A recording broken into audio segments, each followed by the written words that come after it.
This Civic Media podcast is sponsored by UW Organ and Tissue Donation. Organ donations are desperately needed, and now is the right time to become an organ donor. Talk to your family. Get the dot. Save lives. Go to heroicdeed.com. This is your WLAK Daily News Roundup for Lake Air, 107.5 FM and 1260 AM in Amory.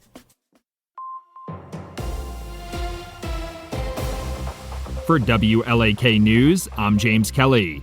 The School District of Shell Lake Board of Education has approved 2 resolutions to propose an operational referendum. At a special meeting, the board approved 1 resolution to exceed the revenue cap beginning next school year and 1 resolution providing for a referendum election to do so. The proposed referendum will stretch 4 years, beginning with roughly $500,000 more next year and growing to over $1.7 million more in the 2028-2029 school year. The funding will cover programming, maintenance, and staff.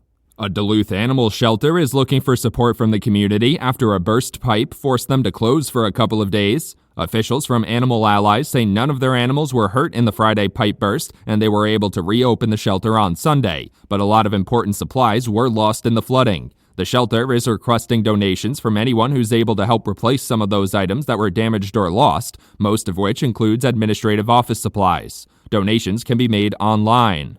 As Wisconsin struggles with a growing unhoused population and lack of available housing stock, rent prices are expected to continue rising as well. According to data from the real estate company Zillow, rent prices in Wisconsin are expected to increase at the 12th highest rate of any state this year. Experts say the dramatic increase in the price of a home is pushing more residents towards rental options, and supply chain issues during the COVID-19 pandemic slowed the pace at which the state was building new housing options to keep prices down.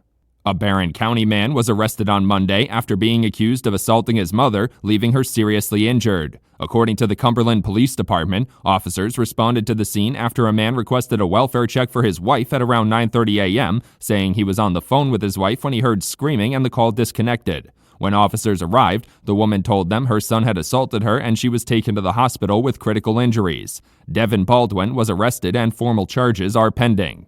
Legal challenges regarding bills signed into law in the final days of former Governor Scott Walker's time in office will soon be heard by the state Supreme Court. Attorney General Josh Kaul is asking the court to rule on the so-called lame duck laws, which removed power from Governor Tony Evers and Attorney General Kaul and gave the Republican-controlled Joint Finance Committee more control over the filing of civil lawsuits and distribution of settlement funding. A previous related ruling found the committee had been overstepping its authority.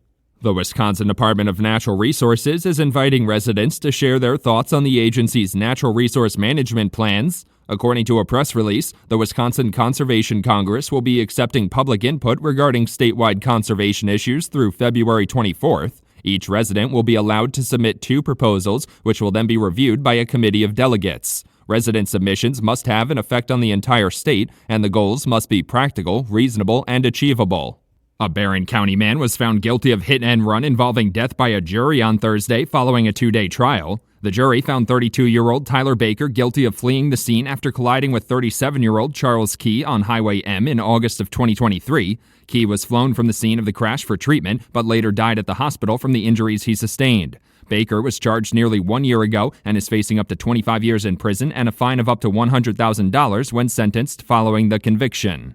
The Superior Police Department has announced the arrest of a suspect in connection to a shooting incident on Tower Avenue. According to law enforcement authorities, officers responded to the 3800 block of Tower Avenue after receiving reports of a single gunshot in the area. When they arrived at the scene, they found a victim with a non-life-threatening gunshot wound to his arm, and he was taken to the hospital for treatment. He allegedly told police the shooter was an acquaintance from the building, who was soon after located and arrested.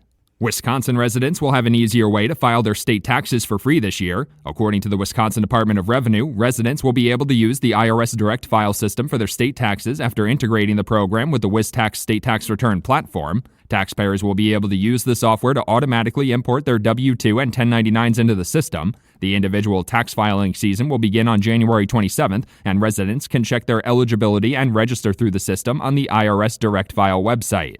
Wisconsin State Supreme Court candidate Judge Susan Crawford visited western Wisconsin this weekend for campaign stops. The Chippewa Falls native visited Rice Lake on Saturday to speak with voters about her background and the importance of the April Supreme Court election. Judge Crawford is running against former Republican Attorney General Brad Schimmel, and the election will determine whether the court remains in liberal control or returns to conservative control, with issues like abortion access and the governor's veto power at stake. For WLAK News, I'm James Kelly.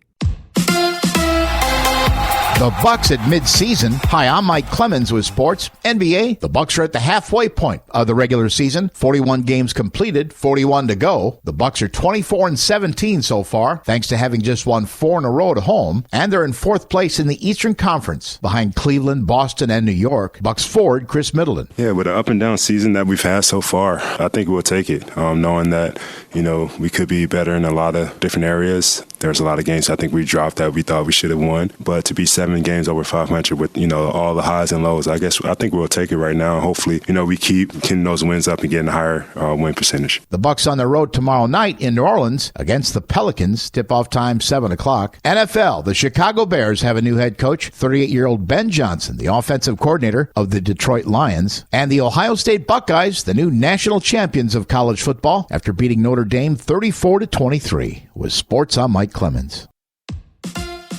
On your entertainment beat, I'm Pete Schwaba. Like it or not, Hollywood, the AI can has been opened and looks like it is here to stay. The editor for the film The Brutalist says AI was used to nail the Hungarian accent for actors Adrian Brody and Felicity Jones. Editor David Jansko says Hungarian is one of the hardest accents or dialects to perfect, and says by the end of post-production, even native Hungarians wouldn't know the difference. The filmmaker says they were careful not to affect the actors' performances. I guess that makes us feel a little better?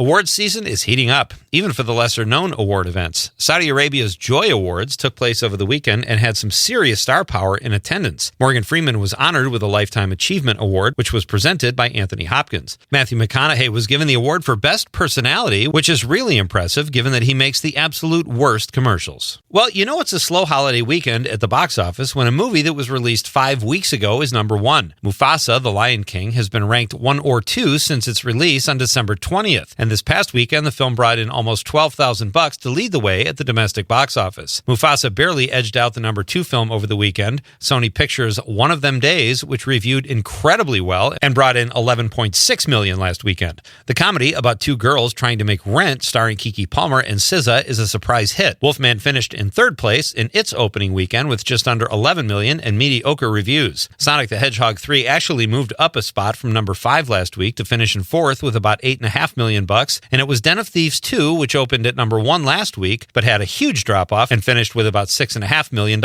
Comedian Dave Chappelle has made a living being funny and controversial, which is tough to do. On last weekend's Saturday Night Live, the comedian said he was tired of being controversial. During his 4th time hosting the show, Chappelle wished new President Trump good luck, joked about the LA fires, and at one point said he was never invited to a Diddy party, adding that is a hard way to find out you're ugly. He might be tired of being controversial, but it will be interesting to see if he can avoid those urges over the next 4 years. Awards season is heating up, even for the lesser-known award events. Saudi Arabia's Joy Awards took place over the weekend and had some serious star power in attendance. Morgan Freeman was honored with a Lifetime Achievement Award, which was presented by Anthony Hopkins. Matthew McConaughey was given the award for Best Personality, which is really impressive given that he makes the absolute worst commercials. For more showbiz fun, tune in to Nightlight with me, Pete Schwaba, weeknights from 6 to 8 p.m. on the Civic Media Radio Network.